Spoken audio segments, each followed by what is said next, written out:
In the good old days at Bay FM. We're chatting with Madonna Guy as usual on a Friday morning, Bay Health, and we're talking about plastics. It's very detrimental to our health. It is. And it's getting worse. It is getting worse. So, because now they're getting the data to prove this sort of thing. So they've known that a lot of substances are, say, xenoestrogen. So what they've believed is that things like pesticides and herbicides and plastics and makeups and hair dyes and all sorts of things can act as weak estrogens in the body. But like I found out at Congress recently, for that 20-year period back in the 20s and 30s, they actually knew that BPA was an estrogenic substance, and before they used it to make plastic, it was the main hormone given to women.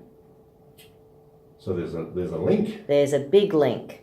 So basically, when they have done that to mice, they've found that it's messed with the DNA for up to 7 generations. So you, me, and everyone in this place, we're all connected 7 generations since 20 years of BPA exposure, if our, great-great-great-grandmothers had to use that as a hormonal agent. So that's sort of interesting. Okay? So we're talking 100 years they've known that BPA was an estrogenic agent, and yet it's still being used in plastics to this day. And it all gets back to one thing, the mighty dollar. The mighty dollar, absolutely, because plastic is so cheap to manufacture. So that's basically what they've known, for that amount of time.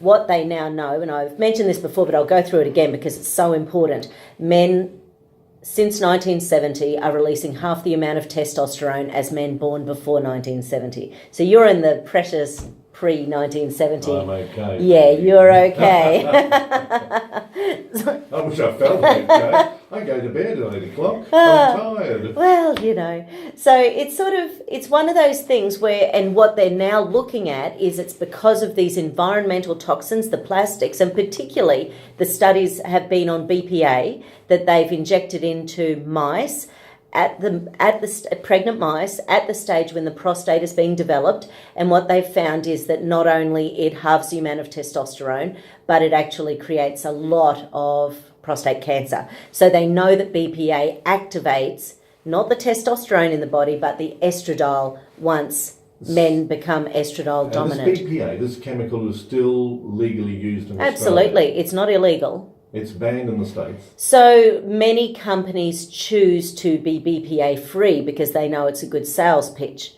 Because a lot of mothers, for example, have been buying BPA plastics, BPA lunch boxes and bottles and all sorts of things for a long time. But what people don't realise is that BPA is just one of the plastics. Shocking. And so there was an environmental toxicologist at seminar, Dr.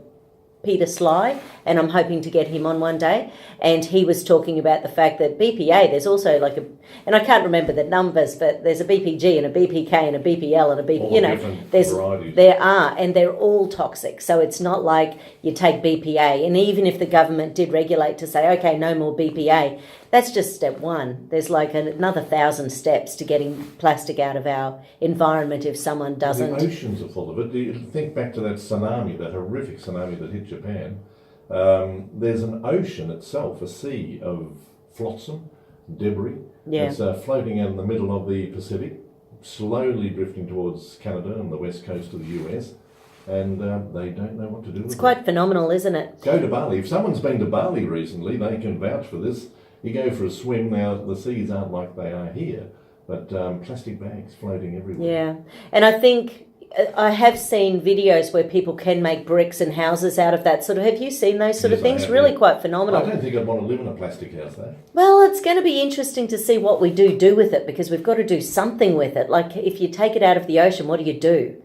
Do we bury it? Do we shoot it up into space? I think we could do a lot more household-wise recycling. Yeah, absolutely. A lot of people don't care. Yeah, they'll throw the plastic milk bottles in the garden. Well, they go in the recycling bin. Yes. I know in Belgium, in France, in Germany, recycling is very, very serious business. Yes. And if you're caught putting, let's say, a plastic milk bottle in the garbage tin, if you're caught doing that, it's a big, heavy fine. Yeah. And over there, they will weigh your garbage bin when it's picked up by the arm of the truck, and you will be charged at the end of the year how much rubbish you dispose of. Huh, fantastic. So if you're throwing out recycled material into your rubbish bin, you're paying more money than what you would normally do if it was just rubbish. I remember when we were in Canada, there were actually 4 bins everywhere. So basically and I can't remember what they were, but so they actually separated those things Green on the glass, spot. Yeah, Which was amazing. So once I went up to with the bins and I went, where do I put this?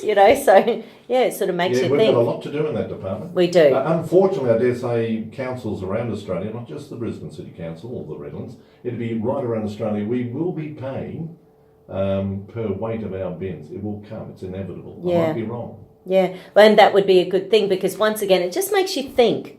When it hits our dollar, our mighty, well, the rates cover it at the moment, but we all say, oh, no, that's not because of me. That's some Joe Flynn down the road. He's exceeded it. But because I think I was looking at I've been doing a lot of stuff on plastic since I got back from Congress because it's just been bugging me so much.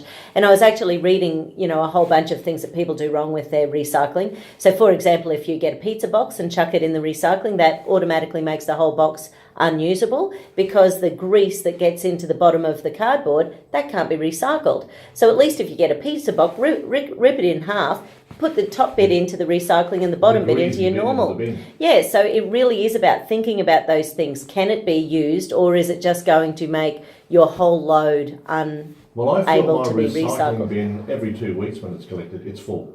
The garbage bin might be 1/3 full. Yeah, I'm about the same. And my garbage bin, I put my greens in there as well, from the trees and, clippings and that sort of thing as well. Alrighty, we'll come back very shortly here at Bay FM. We're talking Bay Health with Madonna Guy. We've got the news coming up at 12 o'clock. After the 12 o'clock news, Ted Seymour will be coming along with more great sounds right here at Bay FM.